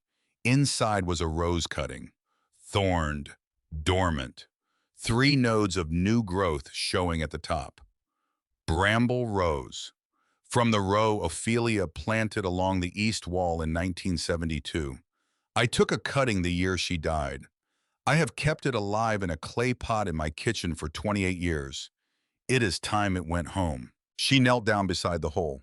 Slow, careful, one hand on the porch step for balance. She placed the cutting in the hole. She packed the earth around it with both hands pressing firm. Age spots showed across her knuckles. She did not stand right away. She stayed kneeling. She looked at the cutting. She used to tell me the walls remember. She used to tell me everything else just forgets. Then she rose, slowly. She looked at Auden. Do not forget her, honey. I will not. Marnie Van Trell walked back down the flagstone path, through the gate, down the gravel track toward County Line Road. Auden stood at the porch steps beside the freshly planted rose cutting. She did not watch Marnie go. She turned. She went inside. Cricket was at the pine table doing homework from a book Amos had brought her, algebra, because Cricket had been out of school for 8 days. And Amos had said an 8th grader with a bruise on her jaw did not need one more thing to fall behind on. Ember had settled on the pine table beside Cricket's book, one paw tucked under her chest. Auden sat down across from Cricket. Cricket. The girl looked up. I filed the paperwork today to be your guardian. Fenella Toll helped me. It will take 4 to 6 weeks for the county to approve it. Your stepdad will not be able to contest it. Your grandmother, when she wakes up, or when she does not, will be the second signature on the paperwork, if she can, and if not, I will find another guardian to co-sign. Fenella told me Miss Ferncliff at the school will help. There is a college trust for you my great-grandmother set up in 1985 in a separate account at Halston Community Bank. Emmett Braddock is releasing it in 2 weeks. It is $42,000. It is for you when you finish high school. Nobody can take it. Nobody can touch it. It is yours. Cricket set her pencil down. She did not speak for a long time. Then she reached into the front pocket of her flannel shirt. She took out the 13th envelope. She held it in both hands. Read it with me. Okay. Cricket opened the envelope. Inside was a single page. Ophelia's slanted hand dated May 8, 1985. To the child of Nella Whittle's line, whoever you are, whenever you come, ever. Your great-grandmother, Coralinda Whittle, was the courthouse clerk who filed the deed to Bramble Hollow in 1968 without telling anyone. Your grandmother Nella and I planted bramble roses along the east wall of my house together in 1972. She taught me how to graft a rose to a wild stock. She saved the summer of 1974 for me when the well went bad, and she brought us water from her cistern for 3 months. I have never repaid her. She would not let me. So I have done what she would let me do. I have set up an account at Halston Community Bank in the name of her line's daughter, whoever she turns out to be. She will not go to college without money. She will not marry a man because she has to. She will make her own choices, whatever they are. My great-granddaughter, whoever she is, will find this letter and know what it is and will not open it. She will save it for you. Because Hollister women save what belongs to Whittle women, and Whittle women save what belongs to Hollister women, and that is how the two of us built what we built. The walls remember. Everything else just forgets. Cricket read the letter twice. She did not cry. She folded the letter along its original folds. She slipped it back into the envelope. She put the envelope in the front pocket of her flannel shirt. She looked at Auden. My grandmother is going to die tomorrow. The nurse called this morning. I did not tell you. I was going to tell you. I know. Can she be buried here? Yes. Where? Wherever you say. Cricket nodded. She picked up her pencil. She went back to her algebra. Ember stayed on the table beside her book. Auden watched her for a long moment, and then she rose and walked out to the front porch and stood at the top of the steps and looked at the freshly planted rose cutting. The sun was setting behind the west ridge. The karst floor was in shadow. The east ridge caught the last of the light and held it a pale gold line against the coming evening. This is the life I have now, Auden thought. This is what my great-grandmother left me. Not the money, not the house, not even the land. She left me a girl at the kitchen table and a rose in the yard and a shawl on my shoulders and a cat on the pine table. She left me a way to be a woman in this country that does not require me to marry a man who would take. She left me the walls, and the walls remember. October came, then November. The east wing roof held through 3 storms. The study ceiling did not fail again. Cricket enrolled at Halston County Middle School through Miss Ferncliffe's help, and she came home every day to Bramble Hollow with a book bag and a set of algebra problems and a lunchbox Auden had bought her at the Frankfurt Kroger. Amos came twice a week to work on the West Wing, which was going to take 2 years to bring back, and which Auden had decided she was going to bring back one small square at a time. Fenella Tull came for supper on Sundays. Mrs. Ashenden sent eggs every Thursday. Prentice Coldwater sold his townhouse in Frankfurt in September. He moved. Nobody in Halston County heard from him again. Wendell went with him or went somewhere. The gold watch chain was never seen again. Prentice's bluegrass aggregate deal collapsed the same week. Emmett Braddock filed the certified copies of the deed and second will with the state because Bluegrass Aggregate's lawyers took one look at the paperwork and understood immediately that Prentice had signed an agreement. He had no authority to sign, and that any pursuit of the parcel would be a lawsuit they would lose. Ophelia Hollister's ledger was cataloged by Emmett Braddock's office over the winter. 38 families in Halston County had received money from Ophelia between 1968 and 1998. Auden and Fenella together over 4 weekends wrote letters to each of the 38 families informing them that their debts, which they had never been asked to repay and had never been able to repay, had been formally recorded as settled in the estate of Ophelia Elizabeth Hollister, and that if they wished to see the original ledger entries, they were welcome to visit Bramble Hollow House any Sunday afternoon. 14 families came. Auden made coffee. Fenella brought pie. The families sat at the pine table one by one, or in 2s or 3s, and they read the entries in Ophelia's ledger where their grandparents' names appeared, and they cried or they nodded or they did not cry and did not nod, but only sat. And every one of them, before they left, walked out to the front yard and looked at the small bramble rose Marnie Van Trell had planted, which had put out a first pair of true leaves in September and was going to bloom the following June for the first time in 28 years. Nella Whittle died on the second Sunday in September. She was buried at the north end of the karst bowl beside the old orchard fence, in a plot Amos and 2 men from Blackford County dug together on a Saturday afternoon. Cricket wore a black dress Auden had bought her in Frankfurt. Fenella spoke at the graveside. Marnie Van Trell read the letter that Nella and Ophelia had written together in 1972 about the bramble roses which Cricket had found folded into the pages of Ophelia's ledger in an entry from that year. Cricket did not cry at the graveside. She had done her crying at the pine table the night before. The next morning she came down to the kitchen and asked Auden what her chores were going to be, and Auden gave her 3 chores, and Cricket did them, and that was how they lived from then on. The last thing. The rain came on a Tuesday in early April. It was the first real rain of the spring. The bramble rose along the porch had put out 4 new canes and a dozen leaf clusters. The karst bowl was green in the places it was going to be green, and the 2 ridges held the morning fog like a bowl until 9:30 when the sun burned it off. Auden sat in the kitchen at the pine table.